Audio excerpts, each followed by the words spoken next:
Hello, and welcome to Tony Hawk's Pro Skater Dynamite. Something along those lines. I don't know exactly what this episode was, but it was great. That's what I can say about it. And we're going to be discussing all of that and then some. So please join me, Nick Larocco, alongside some of my boys. Let's get the boys out here. Where are they? There you are. What up? What the fuck is up, everybody? It's John Escudero, and you're here for the AEW Dynamite post-show rewind. It's a fucking mouthful. Let's bring on it's rewind time. Let's bring on our third boy. Let's do this live in Quebec, Canada. It's Dynamite. Let's do this. Speak some French. Go. We have to? Yes. Right I guess we're in Quebec. We're in Quebec. Hey, bonjour. Aujourd'hui, c'est l'épisode Dirt Sheet Radio chez Québécois. Yeah, let's do this, I guess. I just have a feeling he was talking shit about me because I don't understand the language and I get offended about everything. He said a word. I'm so canceling this show. Hey, listen. It's a pretty interesting episode of AEW Dynamite tonight. How did you guys feel about it overall before we get into it on a real detailed on a different level? The opener was hot. That's all I can say. That was wicked. Is that the only thing you enjoyed tonight? That was it. After that, we turned it off. I went for a walk. I turned on the Superior Monday Night Raw. I went out Sunday, oh God, Wednesday. Honestly, the I thought that the crowd. At first I wanted to blame the crowd. I was like, "Fuck, this crowd is like sleeping." But I looked it up, and it's like, "Oh no, they were in a bigger building. It didn't sell well, so it's a little quiet." But ultimately, I thought that. It shouldn't affect the quality of the stuff that we were watching because there was some real quality shit on Dynamite tonight, including the opening match. I thought the ladies killed it. We'll talk about it soon, but I mean, we might as well get into the main event first because our boy Swerve Strickland took on Konosuke Takeshita. He swerves when he drives, including when he jumps on the ropes.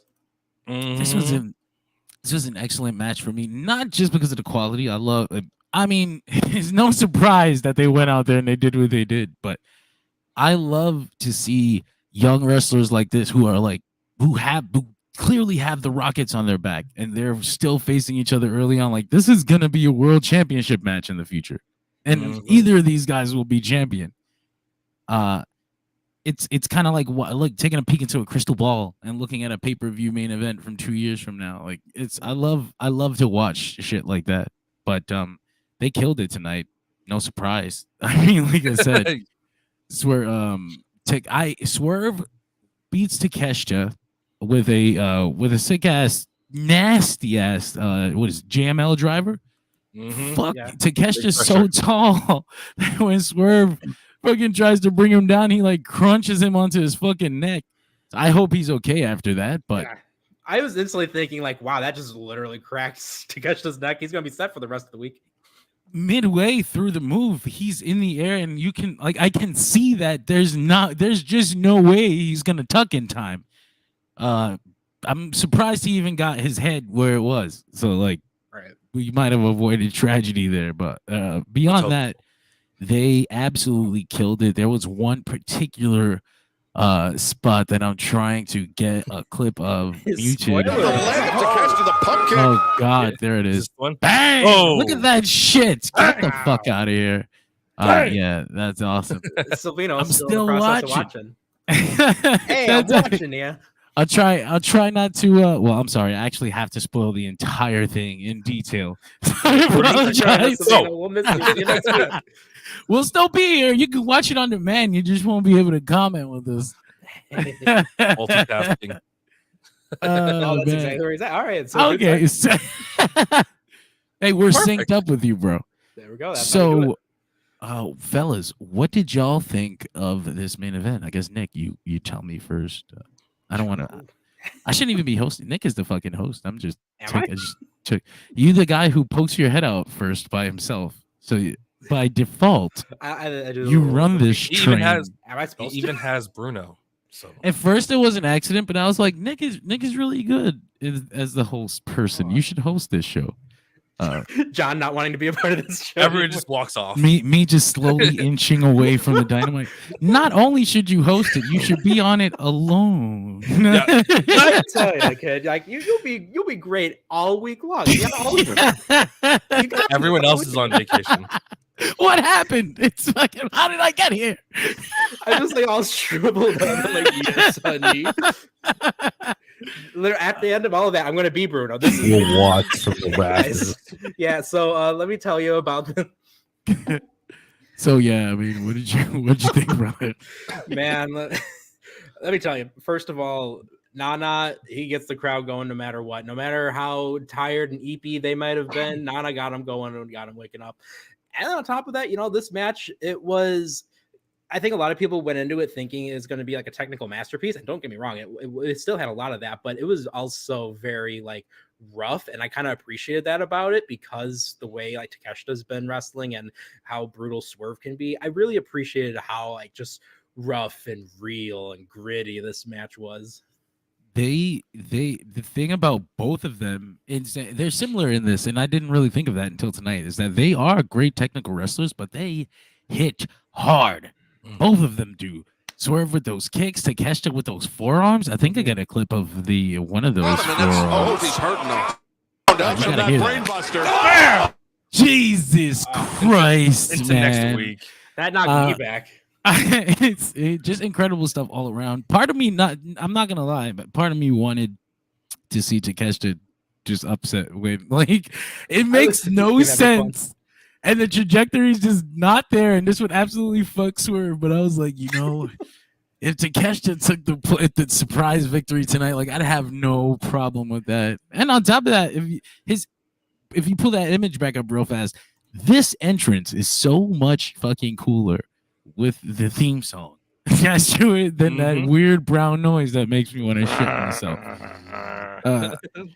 But yeah, man, I think there's still some really big things in the future for Takeshita. I know that sometimes he's not on TV as much as we want him to be, and that can be an issue when keeping his momentum, or at least keeping him feeling like he's rolling. But you do him a great service when you play videos like the one that they did tonight, which is like reminding people like, let's show you what we've done with Takeshita over the last year. He's pinned Kenny Omega twice. He's pinned Chris Jericho. Like, he's the fucking #1 contender right now. It's like, oh man, they're actually taking pretty good care of him. It's just, I wish they would find a better balance of having him on television and not shitting on him. Right. I also like that they included like Rocky Romero in the list of people he's defeated with Omega and Jericho. Like, okay, I respect that. I get it. Okay, no, but when it comes to Takeshita, I really do wish we could see him on TV more. But I get the logic that we don't want him on television losing for no reason.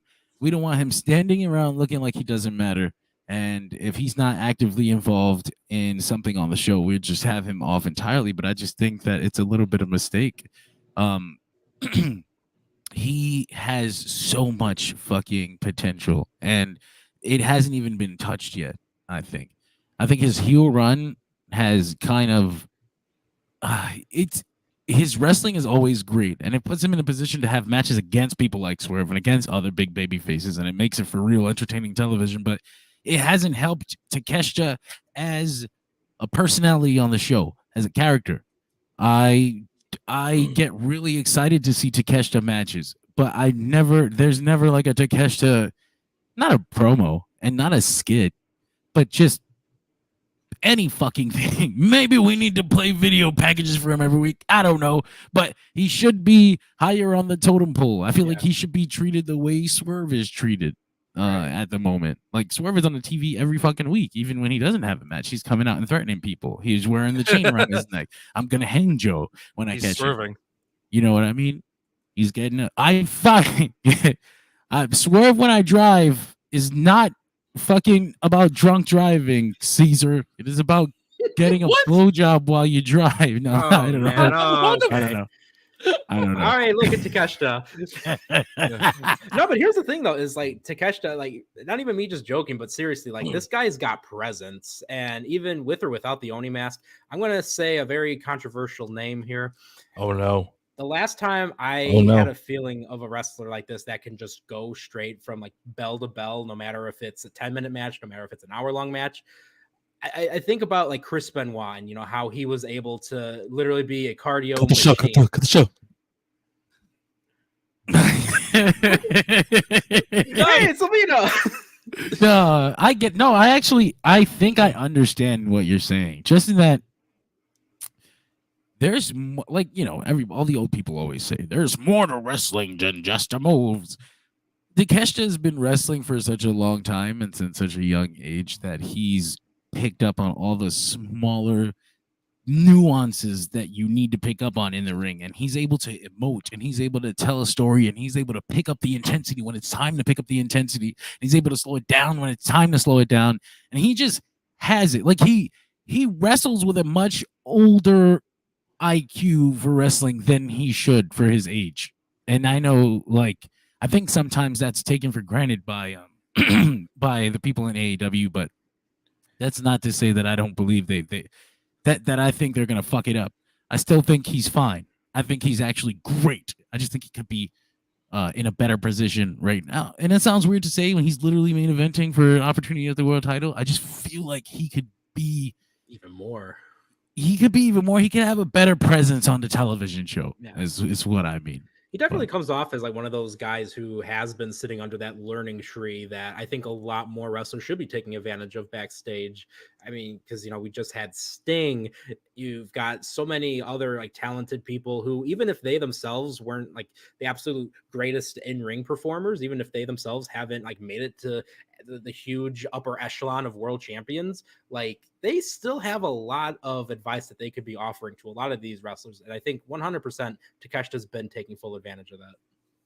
I can't wait. I can't wait to see what we're doing with him, but I really feel like he should be world champion next year at some point. But with the title, that'd be so cool. Come on, man. I fully believed he should have been the person to beat Orange Cassidy for the international championship. I know what they're doing with Roderick Strong, and they're trying to desperately trying to keep some form of relevance on the Undisputed Kingdom because they spent so much retail on them last year that you just have to get something out of it. You can't just throw it away. You just can't. Meant to be the new big super group. But fuck, Takeshita, if he's gonna be, if you can't figure out what to do with him on a segment or fucking promos, or maybe there's a language barrier, then strap him with the damn title and have him just beating people every fucking week. Like, it's the proven method here in this company. Just give a guy the fucking championship and you put him on television every week and he beats the shit out of everybody and everyone is like, yes, we love this dude. It's such a simple formula. Salino says he really embraced the heel, but as a face, he would have thrived more. Yeah, maybe we turned him too soon. I really think that turning Kenny Omega heel in the feud against Takeshita would have been the better move. That's been my feeling about it the whole time. Kenny turning on Takeshita would make Takeshita more of a sympathetic character, somebody you care about, somebody you feel for, and then he beats Kenny Omega that would have given everyone this emotional attachment to the match and to Takeshita, and he would have felt like he had the kind of momentum that others have right now. But that don't take away from how fucking good he is. I love seeing him on my screen. Did y'all have anything else to say about tonight's main event? Caesar? I was gonna say, I don't know if it's like just like the indie guys, but I've noticed that a lot of them, they'll get struck with like a chop or a brutal like something and they'll get knocked down, but they'll pop up with like adrenaline and just clock somebody. Takeshita, Ospreay, Swerve, a few guys like that I've noticed, mainly in AEW at least, and it's pretty cool to see those guys to do that. Yeah, it's the old fighting spirit it's cool. of it all. Second wind, the action surge awesome, for my D&D players out there. Wow. There's always yourselves in the comments, chat. There's always conversation around those spots where, like somebody gets hit with a German and they pop up, like, yeah, it's cool. I think I I enjoy it. One, because I have an affinity for Japanese wrestling, and but I think people are confusing two different types of no selling. Like that's just my thing. Like there is no selling, and then there is a fighting spirit spot. There is a difference, and if you can't tell the difference, I'm not going to fault you because you don't know any better, but then you probably shouldn't be trying to have the conversation. You know what I mean? Like you're wasting your fucking time here. Because if I try to tell you what it is, you're gonna tell me I'm like coping. Like, oh, you just made that shit up. Like, no, I'm trying to explain it to you, you stupid piece of shit. My stosacopium noob. Yeah, you know what I mean? Salvino says, it was great. I can't wait until Swerve wins that belt. But Samoa Joe is really no joke of a man. Do y'all think he can do it? I think this is the time. I think Swerve won't be able to beat Joe unless he does some dirty Swerve things. Like he's gonna have to reach into his bag of dirty tricks, even though he's a babyface, to pull out the victory over Samoa Joe. Just because he's so imposing, he's a monster. He's not just a monster. He's like his presence is like take no shit. I don't give a fuck what you have going on. You got a stupid cowboy hat. You got an attitude. They hurt your baby. I don't give a fuck. I'm gonna choke you and put you to sleep. It's one of the coolest goddamn gimmicks in wrestling today. I love it. So to have Swerve just beat him, just like pin him after JML driver or like Swerve stomp, it ain't gonna cut it. It's not gonna have a good feeling associated with it. It's gonna fall flat. Oh, yeah. So this is, like you said, the dirty bag of tricks. This is absolutely where Swerve needs to call upon the boys, have the Mogul Embassy help him out here. I think he should hang Joe. No, and I mean that. Like I think this should be. I just think out of context. Yeah, no shit, eh? That's why that's who didn't watch. There's other words you can use that probably would get us in trouble, but I'll simply use the word hang. I think he should wrap the chain around Joe's neck and hang him there because one, it attaches him back to the hangman thing. Like it keeps that going, which it is going. Like I don't know if people out there are like, oh no, they're gonna do it again. I'll disagree with you because they have not overplayed this feud. I really don't feel like that at all. So I think Swerve going back to have a one-on-one with Hangman for the World Championship is a given. And not only is it a given, I think I want to see this. I need to see it. The only part that's going to suck is I don't think Hangman should be Swerve. And I love Hangman. I'm like, damn it. But if he hangs Joe, one, it's the Chekhov's gun thing because he introduced the damn chain in the story. And he said, like, I'm going to hang you. Like, I would appreciate it if you follow through. You do what you said you were going to do. Not like when Mox got all the weapons to fight Brock and barely used any of them. The chainsaw was just thrown outside. That was it. All right, so what if I just tease it? Yeah, I don't give a fuck what you do. Fuck what you do. Yeah, I think Joe's not only do I think Swerve can do it, I think this is it. I think he's going to win the World Championship at AEW Dynasty. Or Strickland's, this is it. What is that? May, June, July, August. Hey man, that's a good 4-month championship reign because wrong with that. If I'm booking, which I'm not a good I've tried it. I played this TEW 2016 and I'm fucking overwhelmed with myself and I was like, I'm not built for this. But if I was built for this, I would have Swerve hold that championship until all in. And then I'd put it on Ospreay, and then we'll move from there. But we'll see what happens. We will fucking see. This roster is so damn stacked right now that you can make any decision and you'll be justified in it. Absolutely, man. Speaking of a stacked roster, we had basically a main event to open up the show. We had Will Ospreay taking on Katsuyuri Shibata. Love the man's bread, by the way. Great bread. Fellas, what'd you think? I think I put Shibata's name wrong in the description. We'll see. No, it looks good. Okay, I did. Okay, nice. Name. That's the part. Anyway, Ospreay versus Swerve would bang. Absolutely, man. That's a main event. Yeah. Like, that's a big ass AEW main event in front of 80K, 40K, 50K. I don't give a fuck. Wembley, man. like you said, Wembley. But yeah, man, Shibata versus Ospreay.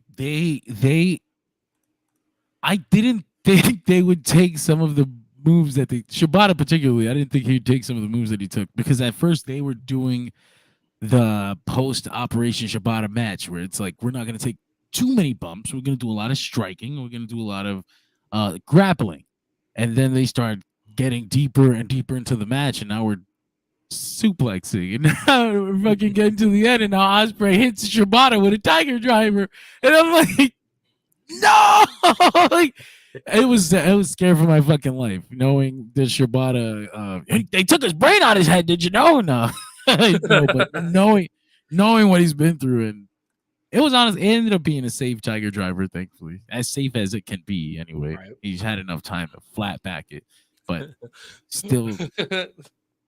It's horrifying. Like, great match though. What did y'all think? No, I agree. That was something, that's for sure. Holy moly! Like, some of the hits that one time he got pushed into the corner, and Ospreay kept like hitting him, and Shibata's like no reaction over and over for a good like 30 seconds. That was pretty intense. There was this spot where he kept trying to get out of the corner, Yeah. and Shibata would just throw his ass right back in. Shibata, no reaction. It was great. There's a Yeah. I think in that spot there's the they were chasing each other back and forth from corner to corner. That was brutal every too. time you thought somebody was fucking thrown there, they chase you and kick you in your face. Great shit. That was so good. I mean, I'm with Silvino on what he said here, where there's a lot of times where when I watch Shibata, I'm just like, that was rough. I do have those worries and concerns. And honestly, same with Ospreay after, the way he got dropped in the match with Takeshita, but honestly, 100% solid opener. Honestly, I'd say it was even my match of the night. Which again, no offense to Swerve and Takeshita because they killed it, but this was the Someone's match got to that be the definitely match. This set the tone for me for the whole night. And it was on cable, right? It was free. Like, whoa! Any Ospreay singles match that happens feels like it shouldn't be happening because we've been paying for him for so long. He's been a top tier main event pay-per-view wrestler for so long that anytime he's booked in a singles match, it's like, oh, we're getting this for free? This is insane. No one's getting up for the whole match. We're just gonna sit right through it. I gotta say, here's the thing too, with like the way even the presentation of Shibata, like they really made a big deal of both of these guys coming in there and this being such a big match, just like the main event. Interesting that they're so big on using Shibata on AEW TV lately. He's been on pretty much every episode of AEW TV since he came back from Japan, and he's set for Collision this week where he will be teaming with the Blackpool Combat Club. Can we just make that permanent? Like, why would we move away from that? What are we doing with Shibata that's so important that he can't just stand with BCC? Like, what the fuck? Give me that shit. He already dresses like them. Yeah. He helped them. Yeah, he helped them. They helped him. They bled. Brian bled with him. That's true. It's all he fit the criteria in full. The only thing that's missing is Mox coming back after 2 weeks and being like, "When the hell did we get this guy? Like, when did this guy join us?" It'd actually be that's a built-in story right there. Shibata joins the team. Mox has been gone. He comes back and he says, "Who the fuck is this guy? Yeah. He's gonna join us. Then we've got to bleed together." They're like, no, we've got the match. Proving what? Speaking of which, pin Kevin Matthews. Shout out to KM. I didn't realize this. KM's actually working behind the scenes for them. Is he? What does he do? That's why he does. I think he does some light road agent work for them. Oh shit! I thought you were gonna say producer. So, first. Yeah, so he does pro. I mean, isn't that roughly the same thing for them? Yeah, producer, road agent. It's just the guy who helps put the match together. You know what I mean? I think that's why we've been seeing Big KM in a lot of matches lately. That's cool. That's very cool. I like to see guys get picked up from the indies and do other things. It's it's really cool. There's a dude that got picked up in WWE and went on to become a writer. I was like, shit. This is exactly the kind of people I want to see in the creative team. Yes. I love it because it reminds me of the WCW days when you have the different power plant trainers Pistol Pez and even Sergeant Buddy Lee Parker. Shout out to Mike Wenner. I don't think anyone was expecting a Mike Wenner reference in 2024. I don't even think anyone referenced him back in 95, but he was in the World War III 60-man Battle Royal. And they gotta get somebody's in there. 60 fucking men. Someone's gotta get eliminated. But yeah, no, bringing it back to the match, excellent stuff. Shibata didn't die. Ospreay looks great as usual. Again, Show of I respect at wish the end. the show of respect is certainly Right. important. Honor. Because now I know that we don't have to run it back for no reason. Like we can touch it years from now or something. I they're doing the Brian Ospreay feud, and it kind of feels like we're doing what we can because we don't have access to these men as much as we want to right now. Like Brian is all for something resting, but he's working Collision, so He's in the mountains. Why are we not having them face to face more often right now? But we still have some. We still have some time. It's still March. The show is not until what, April 21st. Basically a month. It approaches. You got 1, 2, 3 episodes of Dynamite, 3 episodes of Collision before then. I would just like to see it heat up. I like the concept that I want to see who the best wrestler in the world is. I get no problem with that. I don't want to see Ospreay trying to flirt with Brian's wife or trying to fuck his dog or whatever the fuck weird storylines people want to see. Bruv. But I like escalation. I like that in a story of friendly competition, sometimes somebody says something a little too, what the fuck did you say about my what did you say about my injury or whatever? Like, I'm gonna beat your ass. I've just a little bit of flame, a little bit of heat on that. Throw some intensity on that storyline. I have no doubt that it's going to be one of the better matches I've seen this year. Kind of hard to say best of all time these days. Like, there's so many top level matches, especially with AEW. yeah, for sure. Some would say that the match itself would make you look a lot like this.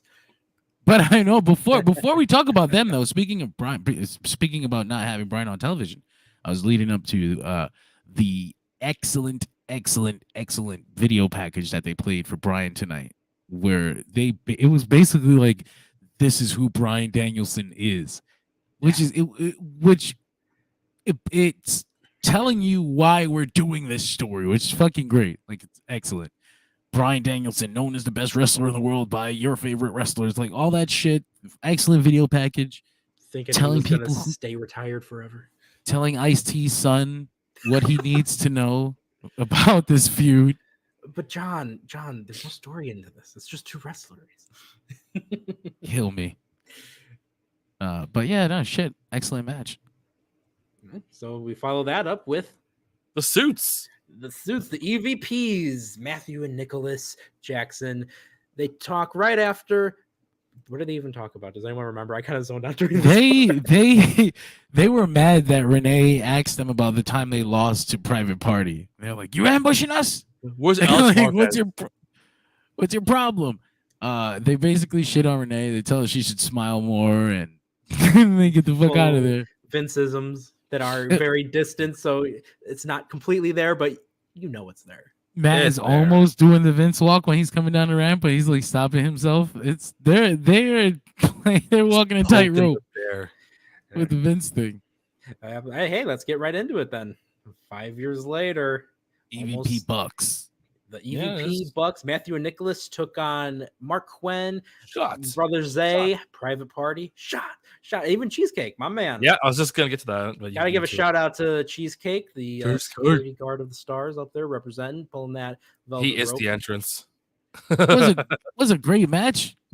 I mean, ignoring the very big botch at the end, but I guess we can show that. I mean, we're not getting in trouble with it. If it's gonna happen, at least it was on Dynamite. Yeah, exactly. It's one more time because that's actually fucked up. Bam! He could have gotten hurt. I'm glad that he didn't. That was out for 6 weeks. I thought it was an excellent match, man. I thought they were fucking killing it. I think there's one part. There's this one Falcon arrow off the goddamn the barricade. Sick stuff. More bang for your buck. Oh, the callback to the first finish. I love shit like that. But yeah, excellent tag team wrestling all around. It's probably gonna be one of the better matches of the tournament. Looking at the bracket, it was like, damn, we got a lot of the colder teams going on. But a whole live.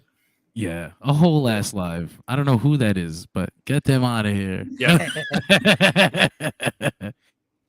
But yeah, man, Bucks versus EVP. I mean, Bucks versus Private Party. What did y'all think? Should Private Party have won here? Is it exactly what we wanted it to be? What's up? How y'all feeling? No, it's exactly, I think, how it should have been with the perfect balance. You know, you had the setup for a rubber match with the previous one, and I think you have one with this one now. You've got just a lot of momentum, and I think there were some areas that were very rough. Fans could definitely tell. Fans were feeding into that, and I think that this is going to be a match that they're going to want to revisit purely just out of spite. Honestly, I thought it was going to be Private Party, to be completely honest. I could have seen that. Did you?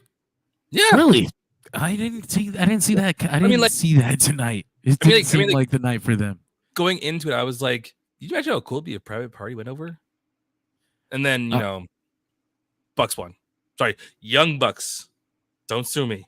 The Young EVPs, the executive vice PPs. I think that due to the fact that Private Party had beaten them before, and I don't know that have they wrestled again since then? No. They mentioned it, didn't they? They said I don't know, honestly. I feel like they might have. That's why I didn't want to say with confidence. But if they haven't, then for sure that they owe the Bucks a pinfall. And I don't have no real problem with them losing here, but I wish that Wembley they weren't losing so much because I like Private Party a lot. They have the shots. Because they wanted them too when they broke off from the Hardy Party. They wanted a lot more with them and for Private Party to, you know, get more representation, get more wins out there, and they just haven't been achieving what Brother Matt wanted from them. They fixed the presentation. They gave him back their old gimmick. They gave him their old theme. They gave him cheesecake. They gave him the valet situation. But it's not anything if they're not winning anything. You know, it's one thing to say, like, you know, wins and losses don't matter. It's like, yeah, in a way, but they kind of do sometimes. I wish Private Party would be in a better position, but you know, a puppy. What the fuck is this? Delete. Oh, ladies and gentlemen, that is my bored wife, who she did draw the Pikachu, the Dwayne Johnson Pikachu, if you guys saw that on the page. So, but beyond that, what came next? Our friend Nicholas, I can't remember what the fuck happened on this show right now. The Jericho proposal. Different things. No, that was later. I thought of different things, and of course everything got scrambled. But we had the CEO arriving into the building. God, and she looks like she smells so good. You're fully representative of CEO vibes. The really expensive perfume. She looks like she smells like fruits. That's it. It's not even perfume. It's just how she smells. That was even the wrong picture. There we go. She arrives to the building. Nobody opened the door for her either. Oh my god! The CEO opened her own door. No, listen, it opened on its own. I have my issues with this. Not the match. The match was excellent. The four girls went out there. They killed it. Anna Jay, Willow Nightingale, Kris Statlander, and Skye Blue. They all went out there. They all took their bumps. They all gave their punches back. Excellent fucking wrestling. I was like, what are we doing with Mercedes right now? Because I didn't see the vision, but now I see where we're going with this. I still wish she would wrestle more, but I get that she also was coming off a fucked up heel, and who knows if she even is like fully recovered. Like they've never given us a real update whether or not. I mean, she has actually bullshit. She says she's 100% fine, right? But you've been here for like 3 weeks and you haven't wrestled a match yet, so I'm a little suspicious of you physical being 100%. She did get physical. Is she running much? Is she? Is she running one time? That's it. Get out of cars. No, so it's like I'm trying to understand more than I'm trying to complain about it. Like I don't want to be like, oh, what are we doing? I'm like, where are we going with this? We put a lot of effort into this Mercedes thing, but it feels like we stuck her with the mid-card girls. Like I hate to say that because it feels weird. She's but the one with presence and presentation. Meanwhile, this. Like it's like, I love it. What can you really say? Because in reality, Skye Blue and Julia Hart have come a long way. Like absolutely, they got built from nothing, right? Like literal came from nothing. I mean, Sky Blue had some more experience than fucking Julia Hart for sure. But in regards to being a TV character that people know, and even in their in-ring skill, they've developed and they come a long way. But they are such regular characters, and we've seen them lose, and we've seen them we've basically seen them for so long. It feels like nothing. It feels like Mercedes is playing in nothing. She feels like she's got all the presence and she's trying to raise them to her level, which is probably what she's here for. I mean, in a way, but it feels like in when she's around, even on commentary. It feels like it. Though by the end of this match, I see the vision and I'm with it. I'm with you. I like this idea. Like Willow Nightingale is now the number one contender for the TBS championship. So Mercedes already has the issues with Willow Nightingale. She owes her. And if in kayfabe, Willow Nightingale is the one who took everything away from Mercedes.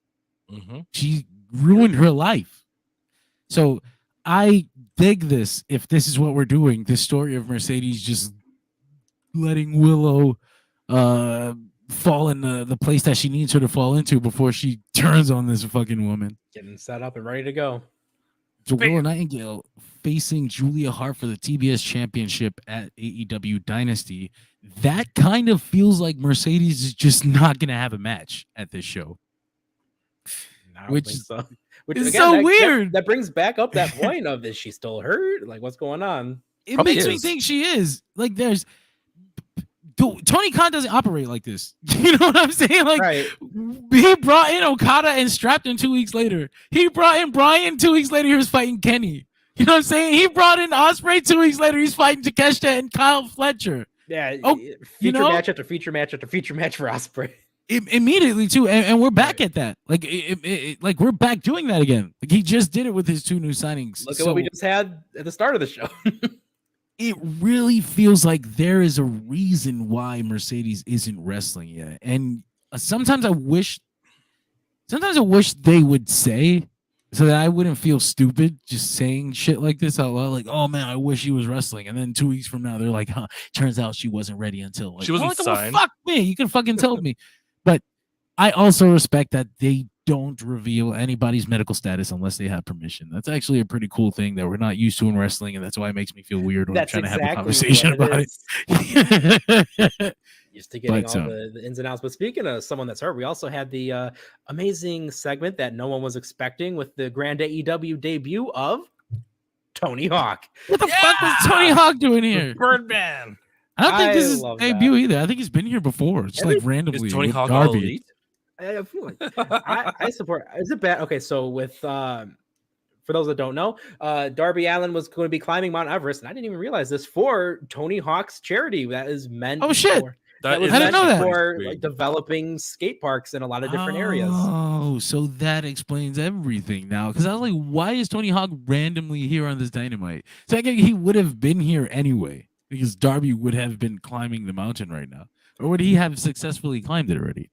I don't know. It was in April. How long does it take? Oh, was it in April? That's what I thought. Guess he would have been on television at some point anyway. So they're like, well, they probably already booked this. Yeah, let's do this shit right now. What did they do?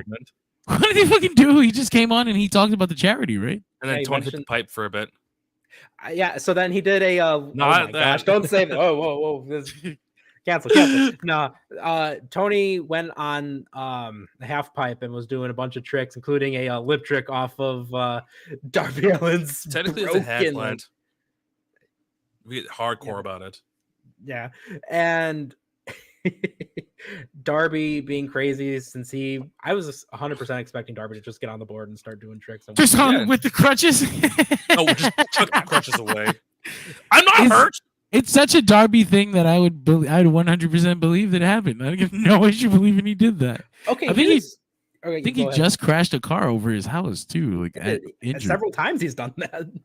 And like the thing too that I was thinking is, if he was doing this for Tony Hawk's charity this whole time, for like getting ready to climb the mountain, why have they not been talking about that? Because it just happened. I'm saying, like, the name value of Tony Hawk. The Birdman. it should be burned into our heads by now. Honestly, we should know Like first. actually, We should that Tony Hawk thing Darby Allin's doing on Mount Everest. You know what I mean? Like that's how we should be referring to it right now. Because I think I'm like so used to like how like WWE would have like absolutely 100% by now had like a million promos with Tony Hawk ready to go, ready to talk in the first about. hour. They would have of absolutely Raw. marketed the crap out of that. It's just one of those things that I wish AEW would take from WWE is I don't want them to beat me over the head. I don't want to see replays for things that happened 5 minutes ago, right? But 30 I would seconds. like it if not just for me, because I'm always gonna like I pay too close attention. Oh, I have a baby and a fucked up mother who should be watching her. But what were we even talking about? Tony Hawk. Tony Hawk. advertising in WWE. Oh yeah, I wish Hawk's I Pro wish Skater. AEW would take that cue from arms WWE, shrunk. where it's like I don't want to beat you over the head with it, but at least a weekly reminder or a fucking or a memo or a small video. Because I think that's one of those things too that helps make AEW feel like even bigger and more impactful. Like you see all the time the different like football games that Swerve attends. I mean, we just had Mercedes attending NBA games at the front row. Like featuring more of that stuff, it adds just another extra layer of just that big feel of importance for a lot of these wrestlers. We need Big those ones. clips. We need those clips. I think. What the fuck do Set I a know hockey about? game. Like, I don't know much about making television, but I do know about watching it. Been watching TV my whole life because I am low income, and that's how they keep us. Professional. That's how they keep us low income. But if you know, or at least I grew up low income. Like we worked out of the fucking gutter. We No, yeah. but We made it, fellas. I watch a lot of TV, and I can see that Tony Khan, and bless his heart, he doesn't want to shave time away from these wrestling matches because we're watching AEW for wrestling. Like if you want to watch Raw, they had an incredible episode of Monday Night Raw that had like 3 minutes worth of wrestling on it.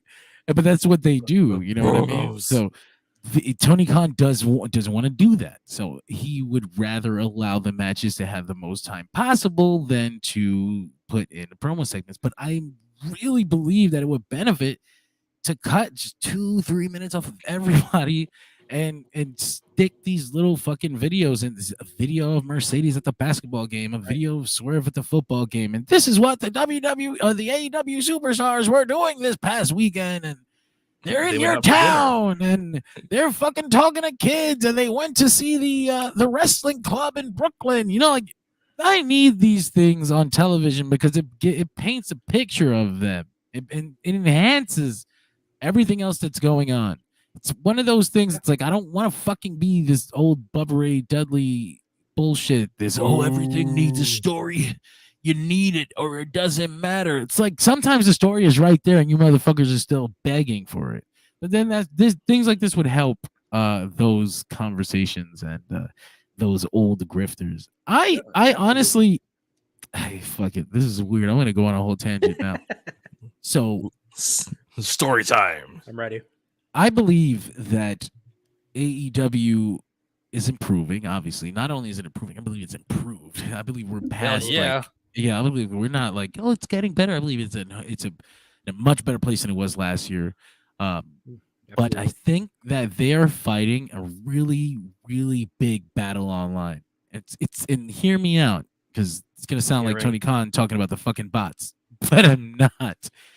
I feel like there is a perception thing, right? Well, I mean, the thing about social media in general is that it's the single largest global conversation driver. Social media, what the fucking people are saying. Why are you so close to the camera, Caesar? What's going on? I'm paying attention. What the people are saying on social media is taken as fact by other people who aren't watching or aren't paying attention. So, like, if a dude is just a casual wrestling fan, he's scrolling, and he sees The Rock, he's gonna stop. He's gonna watch the clip. He might even go to the YouTube and watch more clips just because, man, that looks really cool.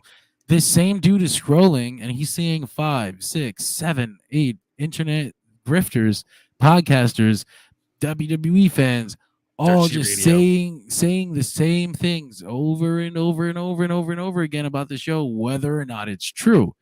And then the fans of AEW engage with these fucking people and they go back and forth. And what they don't realize is that they're keeping these negative opinions at the top of the conversation.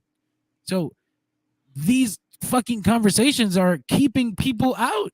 They're keeping people away from like if someone says AEW is improving and fucking 16 people who just don't watch the product but just don't want it to succeed comment like it's fucking garbage, Dwayne better, Jack Perry CM Punk draws so much more than everybody in the show. Like you're never gonna fucking believe that it's actually improving. You're never gonna watch it for yourself. So I think that they've done a great thing in just serving first and foremost, serving the core audience.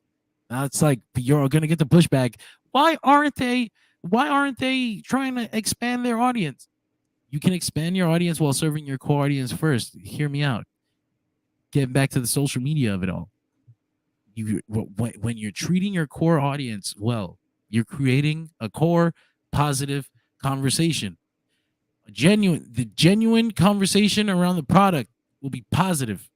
If the fan base can stop engaging with the Eric Bischoffs and the Jim Cornettes and the fucking Bubba Ray Dudleys and the followers of these people and the people and even some of the loyalist fans, as fun as it is to go back and forth and be like, yeah, fuck your team and fuck my team is better than your team and fuck your team. I think for the sake of the company, as fans, and I mean, I'm just saying this. I don't actually expect this. You're not going to hear me crying if people don't do it. But as fans, if you would just focus on the things you enjoy, and if you have real criticisms, genuine criticisms, as people who watch the product, focus on those things. Because then we'll have the conversation amongst ourselves. We're creating the perception of the company now. It's this weird fucking thing that nobody can actually manipulate. Nobody really knows how to control, but it's actively happening. This is what it is.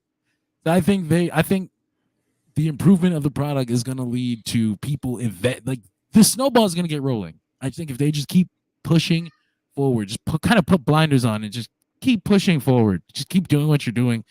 I think this fucking company is going to be well. I think pro wrestling is in such a great place right now. Absolutely. It just kind of sucks as a fan to see all the disingenuine conversation around it. Like it's like it really does stink. Like ew, it sucks. So I'm glad to see that Eric Bischoff's podcast got canceled today though. It's like that's a step in the right direction. Did it? Nice. It did. I Strictly did not see that. Wow. Strictly Business is no more. They have one episode left. I think we have outlasted them. So that's yet another thing. Dirt sheet represent. We did it. Yet another thing that outlasts Eric Bischoff. Takeover is happening. Nah, man. But that's my thoughts on what AEW is fighting right now. Like that's their biggest battle, online perception. And I know it doesn't sound like a lot, and I know some old head somewhere is going, that doesn't matter. Fucking trust me, as a 30-year-old person who grew up in the internet, it is important for them to win this conversation back, and they're doing a good job towards and here's that. what I want to say with that is, looking at social media, literally, I go to Twitter right now, and everyone's talking right now about Tony Hawk and Darby Allin being on AEW television, even if he didn't do much. I mean, a lot of people, myself included, I'm sure, you guys, wrestling fans are so alternative, just like a lot of the skater community. Darby Allin's a skater, so it makes sense, and it's not like a forced celebrity segment that he had with Tony Hawk. So it felt like it, it belonged. It felt like it was, a natural, organic segment. And I think that's one of the big things, because right now that's all a lot of people are talking about, like, oh, it's so cool to see Tony Hawk on AEW. Tony Hawk is all elite. Tony, where's the graphic? And so there's like all those great things. And exactly. And I think that's one of the absolutely great aspects from tonight's show that I'm personally taking away. It might have been a small little 2-3 minute segment, but it meant so much for the overall perception. And it's nice to be able to see so many people online talking about a trending positive topic when it comes to AEW. Because like you said, John, I feel like so many people do talk about the negative stuff. And that's what makes a lot of those bad trends occur within the realm of all elite wrestling. And I think being able to have this, because Tony Hawk's wholesome, and being able to have someone like Darby with him, I think was absolutely great for, again, taking Darby that next step forward. He is without a doubt the most consistently built up pillar of them all. You had him with the wholesome guy that is Sting. You had him with Tony Hawk. Like, I think we just need Darby Allin and Keanu Reeves together, and you've already achieved this amazing status for him. That'd be a weird tag team. I'd watch that. What they call themselves? I also want to say before we move on that I don't say these things to say like we should ignore all the things we don't like.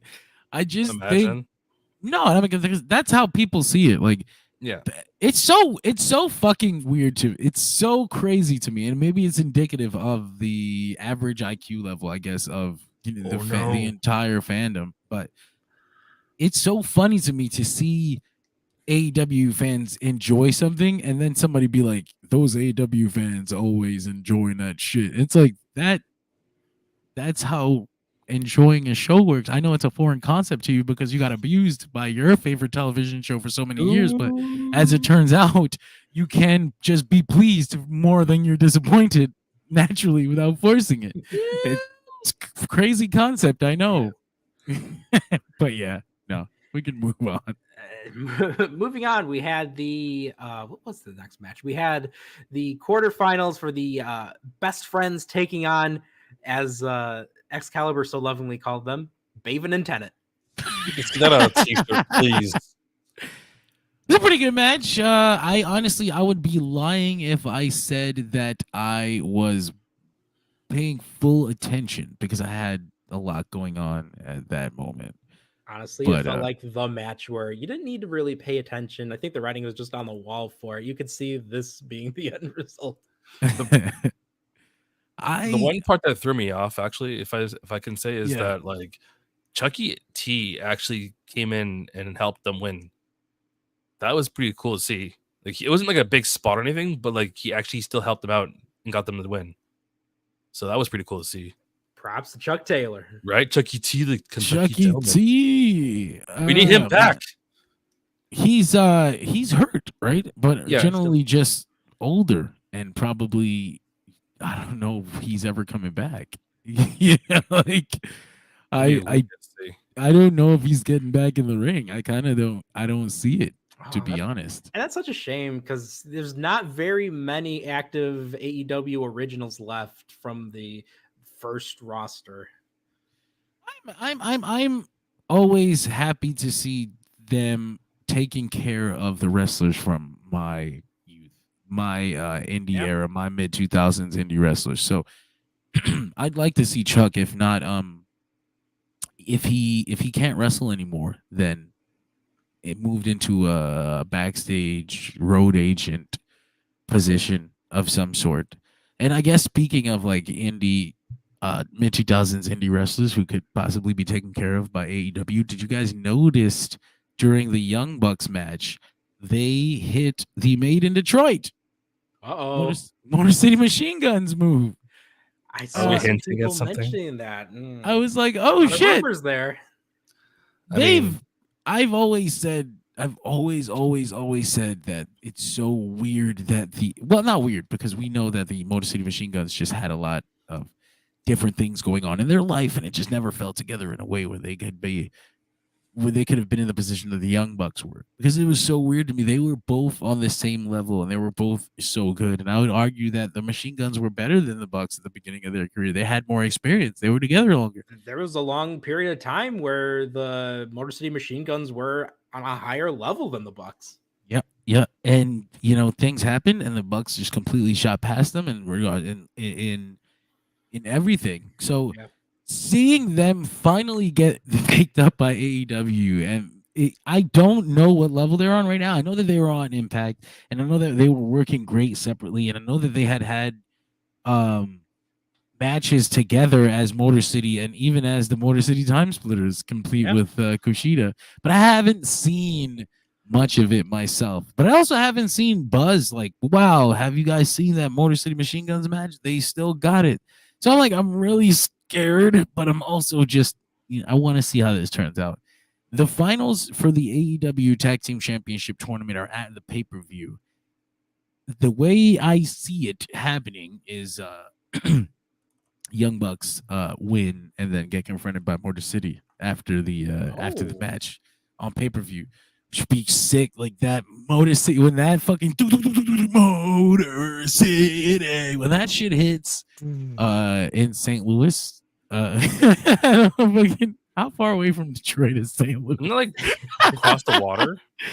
No, but it'll be a cool moment. Let's see. I'm actually gonna look that up right now too. Oh, we lost John. No, he bailed. He didn't want to think about Detroit anymore. But okay, so I'm looking at the bracket right now. Like Young Bucks. That's not very far. Undisputed Kingdom, Best Friends. Young Bucks and Best Friends, not going to be bad. There, he's back. Oh, hello. How y'all doing? Didn't you? Your mouse. Wait, your mouse? Was it your mouse? Yeah, it's always my mouse. Also, when you took a break, I looked into it from like Detroit to St. Louis. It's like only like a few hours, like 5 to 6 hours away. Not bad. Not bad. So that's geography sheet radio. Woo! I just learning is fun. Bringing the maps to you. I don't know what the finals are going to look like, though. A lot of people feel like FTR. It looks like FTR versus the Bucks is a foregone conclusion, but is that something both sides want?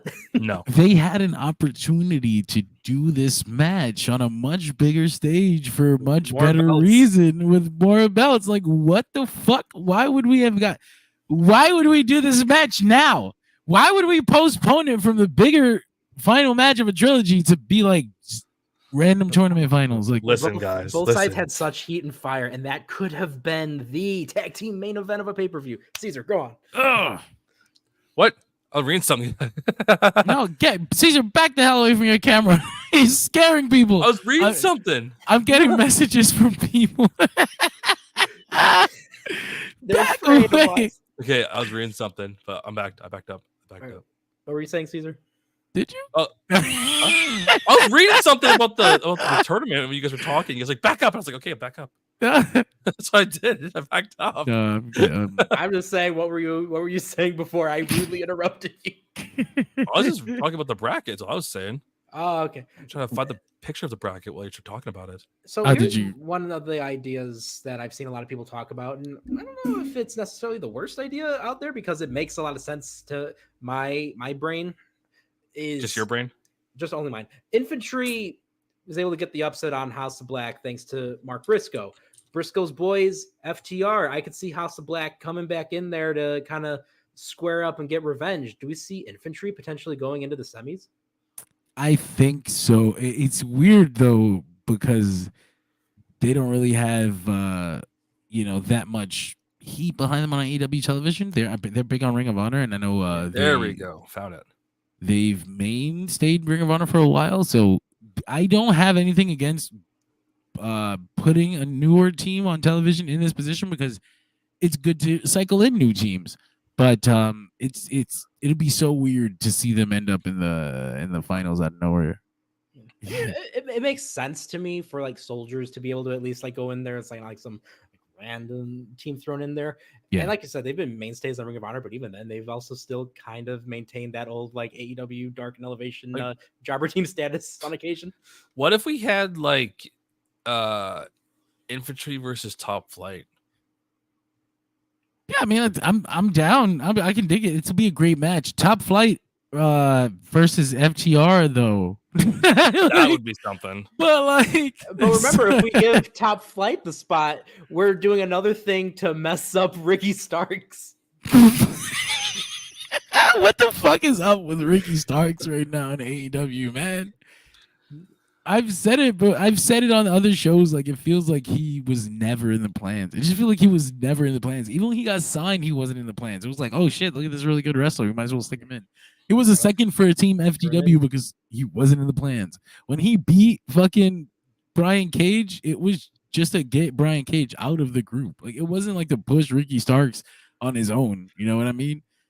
When he finally did get like a real solo push, a little part of it was genuine when he fought MJF, but then after that they gave him this weird, fake, forced CM Punk wants this push. I think they even gave him like a sarcastic amount of pyro once. Like, is this what you want? Is this what you want, pyro? We're gonna play this shit for 5 minutes. Dog. Like, you stand there and keep your arms up. That was the biggest thing with those early Collision episodes was Saturday Night Starks. It felt like they were finally doing something, but it felt like they got dragged there. And then when they lost Punk out of nowhere, they did the match with Bryan, and it felt like this could be big for Starks. It always felt too that like Starks was someone that Cody said, let's keep pushing this guy. Cody's gone. All right, we'll just put him wherever we have a free spot. Punk comes in. We should feature this guy Punk wants us to. Punk's gone. What do? Hey, we signed Big Bill. With him. I don't know if I don't know if Tony Khan feels like I don't know if Tony Khan is big on Stark. It's so weird to say, right? Because I don't know this man. But just based on the opportunities they've had to put him in better positions and they haven't, it makes me feel like he's just not on the radar for them. And that's a shame because he is talented, he's charismatic, he's a great wrestler. He might be too short for them. I'm trying to imagine what it could be that would keep him. Maybe he's an asshole in the back. I don't know. Maybe he's too fed pilled. Maybe he's too willing to engage WWE-ness. I don't know. Maybe they don't think that he's sticking around. He's 6 foot. I just don't. No, I don't actually think he's too short. I'm just that's been like historically in wrestling. It's always the weirdest fucking dumbass reasons. Like the Briscoes famously didn't get signed by WWE because they quote unquote weren't cosmetically pleasing. What does that even mean, right? Enough. You fucking ugly? Am I ugly? Hey, am I fucking ugly? And everybody's just like, no, Mr. Briscoe's there. Oh no. The same company, mind you, that was trying to push Lars Sullivan to the moon. Anyway. Skip. Ricky Starks is cooked. I don't think he's winning. I don't think he's winning this tournament. I know he's still signed to the company, but I just don't think he has long left. I think if he had long left, they would be making a bigger effort to feature him at all. He's just not been featured on television for weeks. And he's not injured, and there's nothing wrong, and he's like training, and like he's posted pictures of himself with Jade, and they're training, and I'm like, I don't know. He was just with Gypsy Rose too when she was backstage. He wasn't he? At I forgot what fucking event it was. They were in New Orleans or something, right? Yeah. Yeah. I think that was the title because I think he was still tag champ at that time. That's the last guy. That's the last time he had a real match. I've gotten like 3 messages saying, "Why is your friend so close to the camera?" Caesar, are you? It's so weird. This is the thing people care. Listen. It's not me. I'll show you this motherfucker. No, I believe him. I'm like, I backed up and I'm listening and shit. Oh, I can't. It doesn't fucking show up. Oh, damn. Let me sit back. Should I sit in the next room? I'll just shut my camera and still like sleep. Get it out your mouth. All right, fine. We'll get him out of here. He just kicked him off the show. This is fucking horrible. I'll just sit back. 10 feet farther back like this. Is that better? A little bit, I guess. The rest of the episode, I'll just be like this. Every episode, I'll start talking in the back. I'll just be every episode, I'll just be like the back of the building. You are very close. We're gonna get a mic. No, hold on. We're gonna get a microphone that's hanging above me like it's a drum set. I'm just saying, man. There. Every episode to now is like this. Okay. Oh shit! Can I get a drink at least? A margarita? Is this in the budget? Ricky Starks getting back to trying to figure out how to save Ricky Starks. How to save me on stream. There you go. Oh god! What else is going on in this damn show? Speaking of how messy this show is going on, we had the mess of the Cope Opens making its return. Oh man, he really loves that damn Spike. He's been on that shit. It's not a Canadian thing, I swear. It's not a Canadian thing. Pose me with this. Take a selfie, Brett. Not Brett. Beth. Whoa. And we're canceled. he's like secretly bringing Bret Hart backstage. And, like, it's just Secretly? nonstop anti-Goldberg comments in the back. He just walked him in the front door. Skye fucking almost fell. He's like a Goldberg. Stupid. The way he fell, that just reminds me of the train wreck that was my match with Goldberg. Did I ever tell you guys about that? I'm gonna tell you how Goldberg ended my career. It all started when I first signed with the WCW. They didn't know what the fuck to do with me. Speaking of feuds from WCW with Goldberg, we had Jericho and Ah, fuck, man, I am so confused at what we're trying to accomplish here. Well, let me back up. I don't want to look like a fucking John. idiot. We know what they're trying to accomplish: merchandise sales. Lion Hook. I hate you. I hate you. I hate you. Whoever you are, I hate you. I got a question, actually. Fire of 1,000 suns. I got a question, actually. I don't hope you die, but I hope you almost die. I hope you step on a Lego. That's the freeze frame. Sounds like Nah, man, this is bullshit. Chris Jericho wants to put over young talent. I fucking get it, but let's remove him from everybody and figure out how to get him back in a place where he matters again. Because it feels like he is circling a drain in regards to creativity. You know, it's my favorite, actually. I don't know what the fuck we're doing with Chris Jericho, but he doesn't have enough going on for himself right now to be somebody that Hook can beat and or hang out with or associate with and benefit from. And Hook even addressed actually. Yeah. Oh God, he's like, I know you're an old ass man. You can't do much for me. But my favorite is like when he's talking to Hook, he's talking like this. It's like really intense. His voice is really quiet. That's the Jericho thing. That's what he does. I know. So it's like, why? Well, if you read his book, his first book, one of the first lessons he learned in pro wrestling is to fucking adjust your volume. And so you don't sound like a monotone fucking idiot all day long. You adjust your volume, you whisper so that they can hear you or listen to you. You raise your volume to express your fucking anger or whatever. It's one of the things he mentioned in his book. But so you get ready. Snake philosophy. It just okay, so it feels like they're gonna have him be the manager for Hook moving forward, right? That's what they didn't really clarify, actually. Like. They didn't clarify, but that's the only thing I can take from this. Like, what are we doing otherwise? They're not a tag team. They're not in the tag team tournament. So what the fuck? They do occasionally team. So like, why wouldn't you just put them in the tournament? Why wouldn't if you wanted to sell this stupid ass Lion Hook shirt, you put them in the fucking tournament. They make it to the finals or whatever. I guess I don't really want to see someone fight for John. But John is the first AEW World Heavyweight Champion. Someone buy that shirt for John. Listen, I respect that. Like, I respect everything Chris Jericho did for AEW. Right. Yep. I don't want to be one of those fucking fans that doesn't think of him as a person, and they're just like, "Yeah, get him out of the company." You know, like the Fozzy announced they're going on tour, and all the fans commented like, "I really hope they go on tour for a year instead, and only on Wednesdays and Saturdays." And I'm like, much longer, year-long tours. I'm like, I know that Chris Jericho is on Twitter. Like, I know he's reading this. I know that's like it feels like ungrateful. Like, I feel ungrateful saying things like that. Like, I know what you did for AEW. I think that you need to do a little more by reinventing yourself, by just going away and reinventing yourself the way Chris Jericho has always done. Always disappeared when he knew it was time to disappear, when he didn't think he had anything to offer himself. And I think that he's getting a little lost in the idea of helping others. And that's a great thing to be.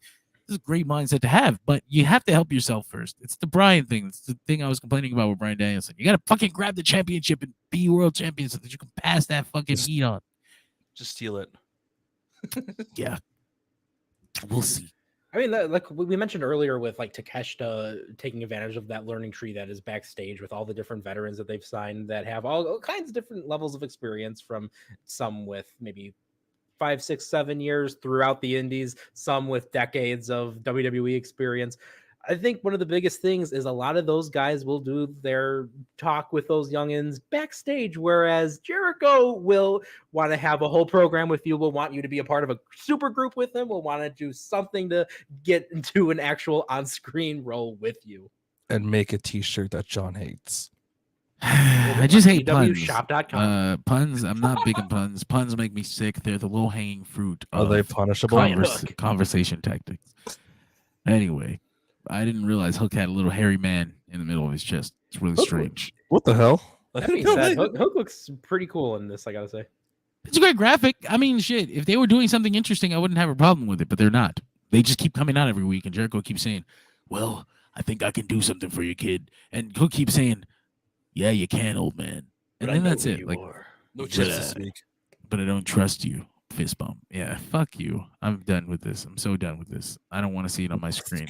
Move it to Rampage with the Outcast storyline. Rampage, baby. Baby. Why were they fucking building to Dustin versus Butcher? Like, I mean, I fight.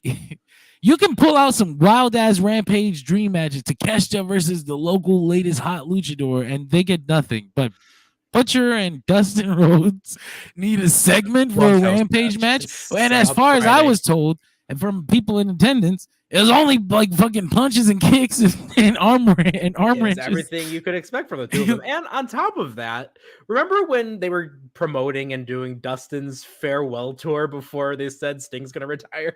What happened to that? You're right. You're absolutely right. He said he was retiring in 2024, right? Yep, and then it was going to be his last year. And didn't he resign for next year? Yeah, never mind.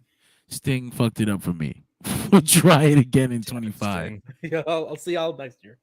I know he wishes he was part of this Cody Rhodes story right now, though. That really sucks for him to watch it from the outside. I've always wondered how he must feel, like what, not like jealous or feeling like he's not getting something that he deserves to get, but almost left behind. Like, I came here to be with you, bro. Like, now he's over there being the top guy, and I don't even know if he can get me a fucking job over there right now. Like, this kind of stinks as a person, but we'll see. We'll see. I actually won't see. I won't be watching that match. I won't see it all, but you'll see. Well, after all of that, fellas, do we have a Megastar of the Night? Ow! Bam! I have one. Yes, sir. I'm kidding. I actually didn't think. I didn't fucking think of it.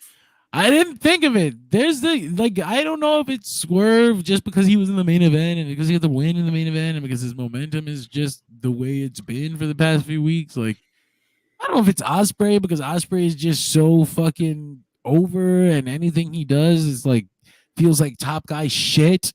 Honestly, he should get some pyro for that entrance, by the way. He hits that fucking crown and they break the crown. It should be pyro. But whatever, we'll figure it out. What do you guys? Let you guys go first. Caesar, who are you thinking? I'd say the ladies, honestly. That was a sweet match. Yeah, all four of them. To the ladies. Who runs the world? Who runs the world? Just these girls. Just these four. Just these ladies. I know you don't have the video for it, but that code blue, that sky blue hit on Willow Nightingale. Damn. That was something. Willow had taken her out with a sick ass DVD on the apron too. DVD. Yeah, that's what they call Death Valley drivers. Yep. Yeah, I've never heard it called. I think Death Valley, but not like I've never heard. I haven't heard them DVD. call it DVD in forever. That's what I'm saying. Wow. I grew up with it called DVD, and I only know it as the DVD. They haven't said that in years. It's still a Death Valley driver, right? It was still intense too. It's a DVD, damn it. Don't rob yourselves of a great acronym. What are we doing? I'm flashing back now. You know what? The Proud and Powerful used to call it VHS. Yeah. That's excellent. And I guess we could probably start calling them Blu-rays. But is this the Blu-ray movie? Hey, hit the 4K in the corner. Hit the streaming service. Anyway. Hit the HBO Max. And this is where I take an opportunity to explain why streaming services actually don't compare to discs. So if you buy physical media, you see the data on a disc is what gives you a movie. And if you try to stream that data over the air, it's never possible to stream as much data as you can have on a disc. So Netflix claims they have 4K, but it can't possibly be true. Okay, I could go on for days. Support physical media. 2 hours later. 2 hours later. My megastar of the night is Should I say in Blu-rays. Superior quality. Should I say that short in French again or no? Do you shart in French? Like if you shart, does it have to come like out in a language? Shadowheart from Baldur's Gate 3? You said Croissant smelling, or you how do said we? 2 hours later. I said 2 heures plus tard, which is the same thing. Someone say Lae'zel, the 2 Yankee project hours from later. Baldur's Gate 3? Actually, now that you mention it, the 2 hours later guy does say it in a French accent, doesn't he? The SpongeBob guy. He says it the Yeah, French. he does. Yes. He does, You can watch that in French later. All right, Megastar of the SpongeBob. night. Fellas, let me tell you, I have Who two. was it? I have Ooh, two. whoa. The first one is a mega star that I think everyone in the whole world knows. And I think, again, I mentioned this earlier. It's very important to feature amazing people like this, Tony Hawk. Yeah. People Let's are fucking go. still talking about it right now. In fact, I'm seeing a lot of people mentioning that if there's any new Tony Hawk games coming out, they would love to see Darby Allin as a featured skater in there, or a Technically, they did a secret skater. remaster. Like if they do like anything where they pop in like DLC or whatnot, that would be huge for AEW to capitalize on and get Darby in that game. Because who wouldn't want to be in there? Who didn't make themselves in the Tony Hawk games? I think if anybody's We're not gonna in be, if anybody's gonna be a fucking secret skater in a new It's John. age Tony Stark game, it'll be Darby Allin. Tony Like Stark? they have a relationship. Darby seems to have this thing where he exists, and all the older people from the last generation are like, I see myself in him. I want him. I want to raise him. like, what the hell? Something's wrong here. My second megastar of the night is someone that no matter when I see him, like he is If you just say Brian the Keith. top person. He wasn't even on tonight. Sweat. Hey, let the record show. I think Bounty Hunter is absolutely a top dog, and I enjoy his presence on AEW. But someone whose presence I enjoy even more, who exudes top guy energy, who, in my opinion, has quickly thrown himself into the mix for being known as the main man, the top dog of AEW, All Elite Wrestling. Yes, you know, it's Will Ospreay. Go, let's fucking go. Listen, man, in a world Bro. where AEW, like in a world where Swerve didn't exist, because like it's so crazy how this happened, because AEW was like sorely missing a top real baby face, like a hot top guy that can be your not just make a wish, but like he shows up on the news and the radio and the fucking all the shit. And for a long time, it felt like, you know, if they get, maybe they have to bring somebody in because they fucked. I thought Hangman would have been the guy, but people had their problems. He had his problems with people. It didn't work out. But Swerve goes on and he fucking builds his own momentum and he fucking fights his way to the top and he becomes the top babyface that the company needs. And then Ospreay just waltzes in with that same level of energy, like boom. Now all of a sudden you've got two hot top guys. It's a great thing to have. It's a great thing to have. I don't think there's like I don't think that one being champion diminishes the other. Nope.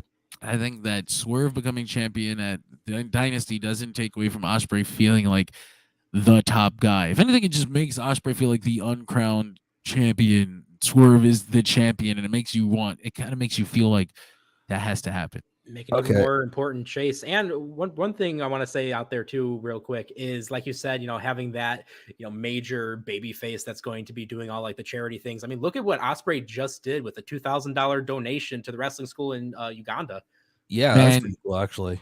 Tony's got to get in on that. He's got to get in on. He's got to get in on that. And I don't mean like sign the kids or whatever, but just like Being charitable. Little funding towards the kids in Africa will go a Yeah. long way towards charity and towards perception. And Goodwill on there, and like you said, perception. Like this is something we should be talking about for the sake that like our guy that everyone's cheering for, that everyone loves, just did this to help people build their dreams.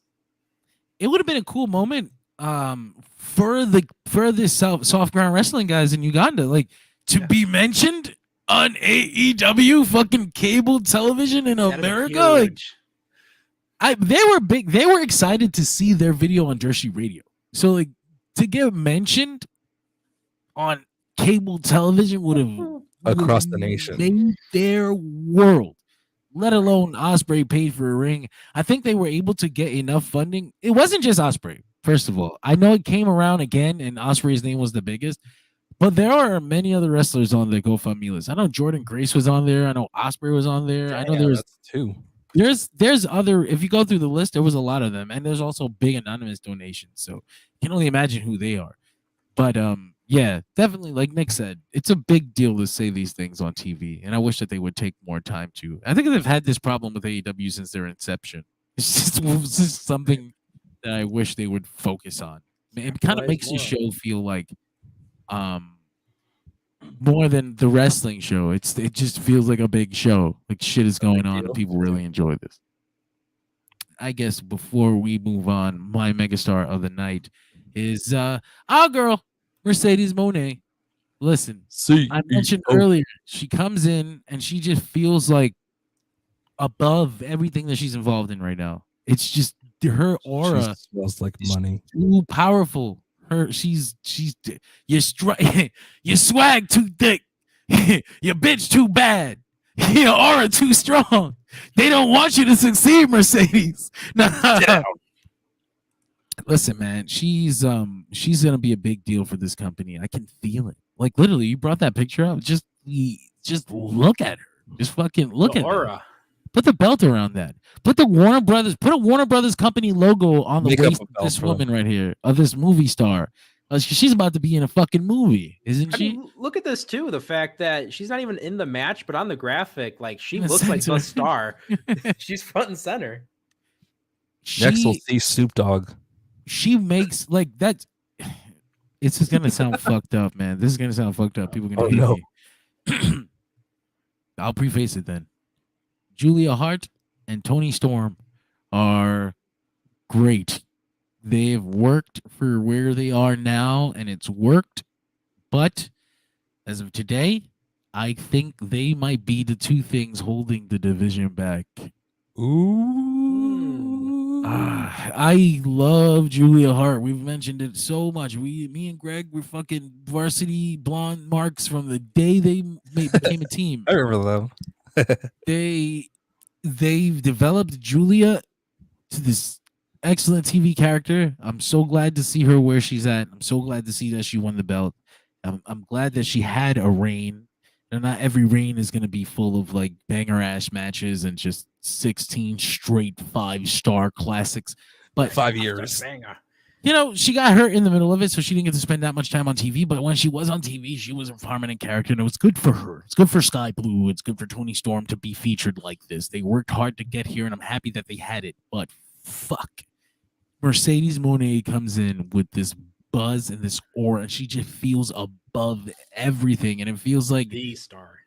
If she's above everything, and she's not even interacting with the girls that are champion right now, it just feels weird. It's a weird disconnect. It feels like she should it's so weird to balance it, because they're gonna put the TBS title on her now, which is great, because she shouldn't come in and just take the world championship from the person who's worked hard to get it, because it creates resentment in the locker room, and because it leaves a bad taste in the mouth of long-term fans.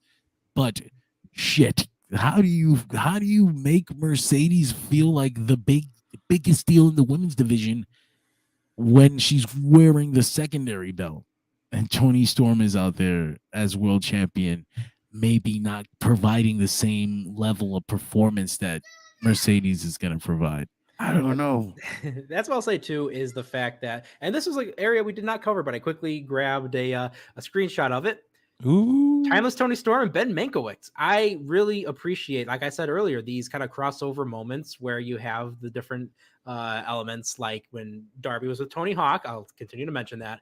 But this is that type of stuff where it definitely helps the perception of AEW. And even though we've already had the segment beforehand with Ben Mankiewicz and Timeless Tony Storm, there's a layer in there that I really appreciate of these like kind of crossover moments, and it's easy.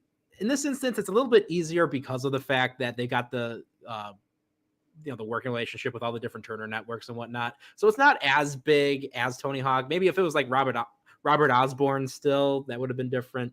Me showing my Turner Classic Movies nerdiness here, but I think it's absolutely appreciated. Also, hey, we got a special guest on the show. Hey, I was gonna say, I just love the fact that like Tony didn't say very much, and she still made a promo go.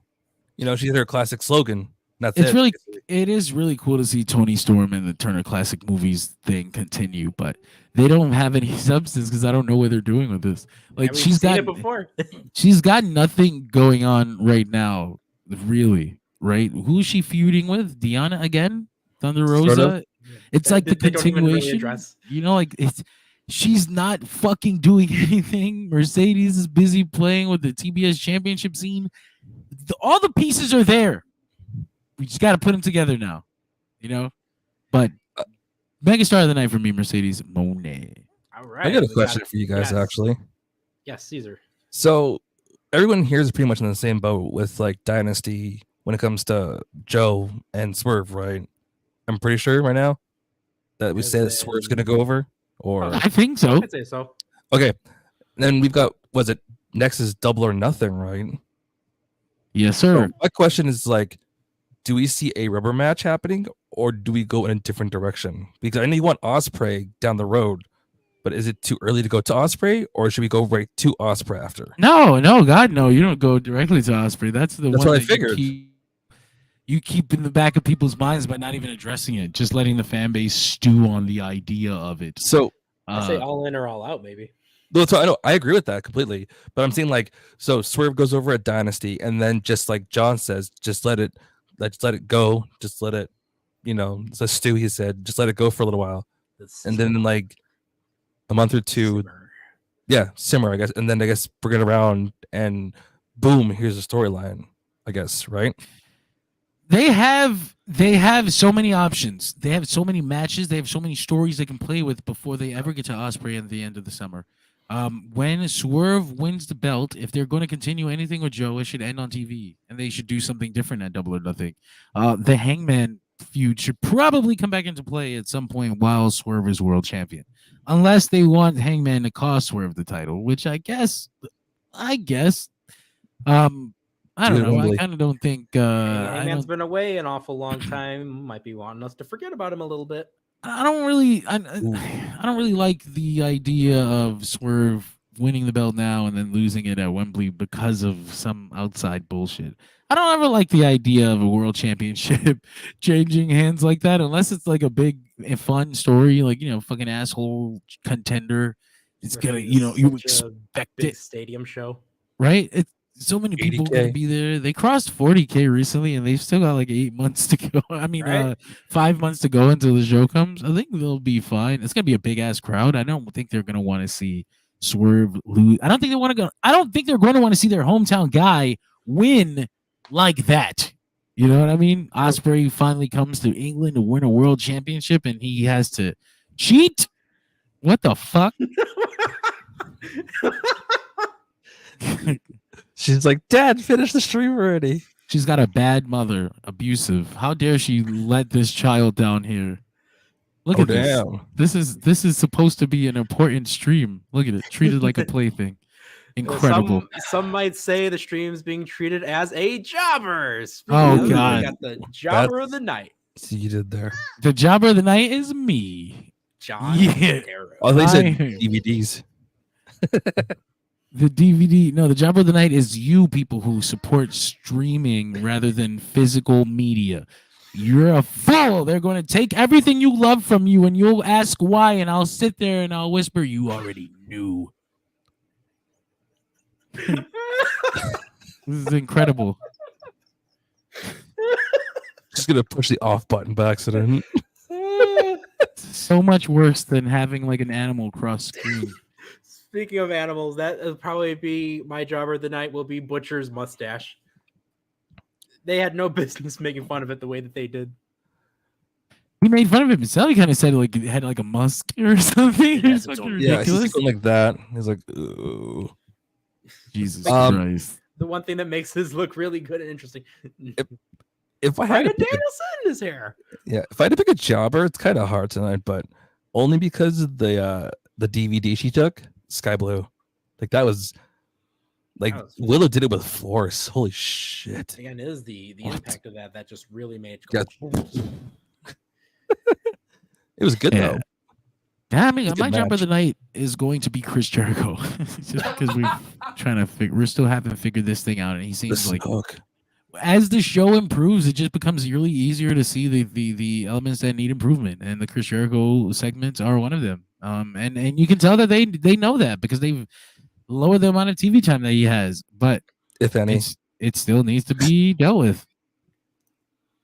Pretty soon he'll just be on like the intro video. And that's it. Yeah. Yeah, no, I don't think that'd be a disservice. I really do. Imagine him being on the commentary team for a while. It'd be kind of cool. Did it before. What? With Jericho? Oh yeah, no, he Yeah. was on Rampage, but I mean that's not He enough. still Like, is occasionally on Rampage. He's cool though. he's Put him back too there for a much- bit. he's too important to be doing nothing, and he's too cold off to be doing something important. So just there needs to be a focused effort of rebuilding him as Chris Jericho. And I know people are not going to like that. They think that you should just Y2J. get rid of him, but that's just a fucking dumb, unrealistic expectation you need to get rid of. Imagine Jericho's that, not eh? going anywhere. As a matter of fact, he's more ingrained in the company than he's ever been. He's a fucking creative consultant in storylines now. Like Damn. they're not going to get rid of Jericho. So fucking improve it. That's just what you. But That's just what Does be worth the time. does either of you know when the Fozzy tour starts? This fall, I have to go on Oh, his fall? Twitter and double check, but Okay. I'm pretty sure it was like this fall. Fozzy. Because they were gonna think it sounded like it was like in a month or two. So they made it sound Maybe like The Like, it could 3-year be. Fozzy tour. I don't know. I don't know. Where the Metallica fuck- did it in the 90s. They did like so- 5 years. Looks like the first date is October 3rd. Oh yeah, it is this fall. So maybe he'll be on tour, but he will still be on television because he has not yet had a Fozzy tour where he didn't have to do AEW He's television. in Actually, Germany and comes They're back. to usually you. scheduled around the very easy AEW schedule, which is just like, okay, just don't give me a show on Wednesday and we're fine.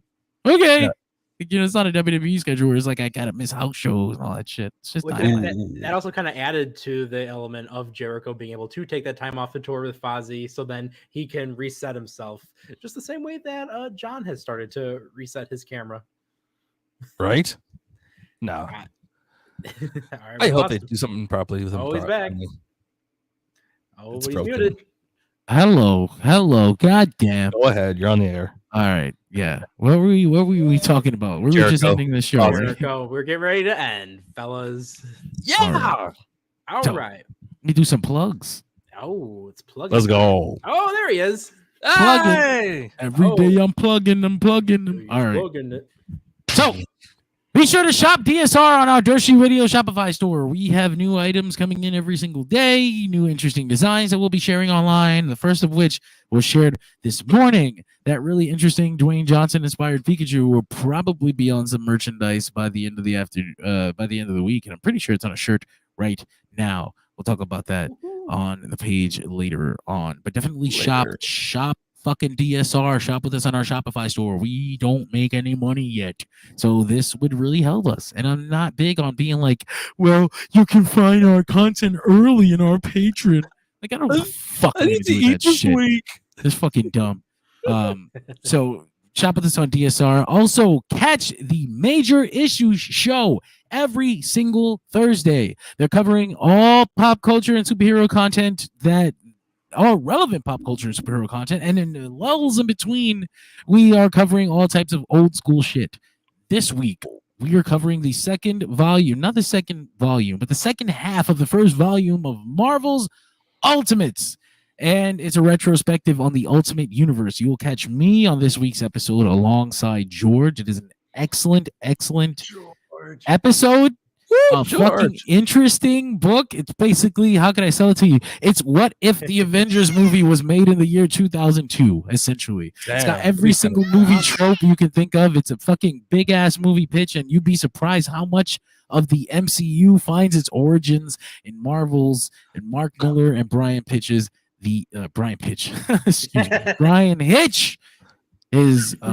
Ultimates. So check that out on all fucking podcast platforms tomorrow morning, as well as going back to last week and checking out the first part of the story if you're so inclined. And finally, the Dolphin Pod shows are available everywhere podcasts are found. The Dolphin Pod Podcast Network hosts a series of pop culture and cinema and pro wrestling related podcasts. You can find us on the Dolphin Pod Network. That's the flagship Dorshi radio show that airs tomorrow morning, actually in the middle of the night, where I will let Nick tell you about that.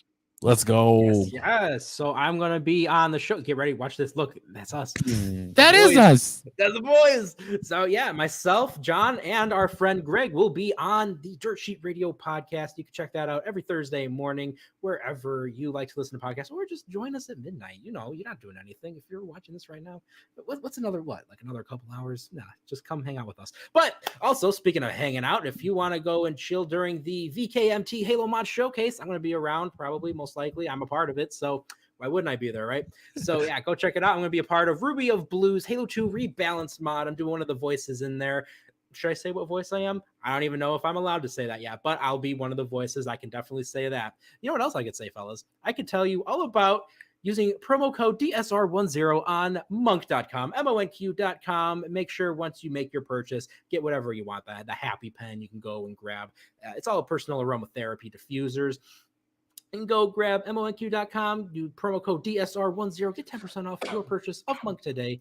And if you are into anything that wants to make you feel spooky, if you want to really grab your own Bruno and you want to start getting all that spooky feeling, make sure you go check out my brother Tony's Cold Case Project on YouTube. It's a channel that focuses on all kinds of disappearances, murders, and other cold cases. Looking at it right now, Tony's actually featured in a video where it's him speaking to the camera, supporting the true crime channels. And on top of that, we got 2 real-life horror stories from the yesteryear. Ooh. So go check that out. There's a lot of binge-worthy content of 30-minute videos. Plus, there's also some even longer-form content, hour and a half, 2-hour-long videos. So go check out the Cold Case Project.